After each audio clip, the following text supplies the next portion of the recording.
It meant then you had to save up, and do what you could.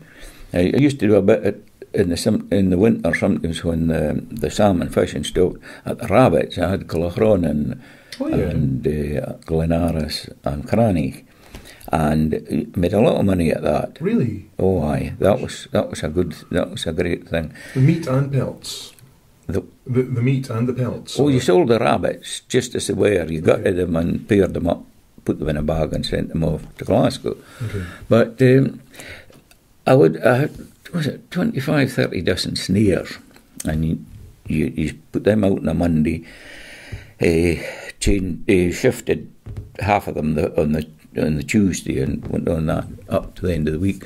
Now, we were getting at that time, there was a good price for rabbits, £10 a bag, which consisted of about 24 or 25 pair of rabbits, 50 rabbits altogether. Now, if you could even get a bag, and sometimes you get 2 bags for a day if you were lucky. Goodness me. You would get £10 a bag. Now that was a fortune because it was more than a man's wage. You were saying £8 earlier. That's a lot.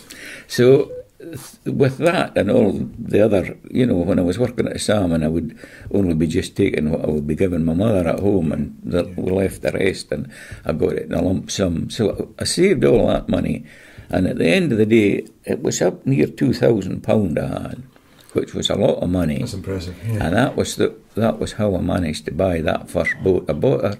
She was called the Manx Beauty. She was built in, it must have been about 1934 or something like that. And she was requisitioned by the Navy during the war, and there was a big gun in her forward, So she was what size was she? 48 feet. Okay.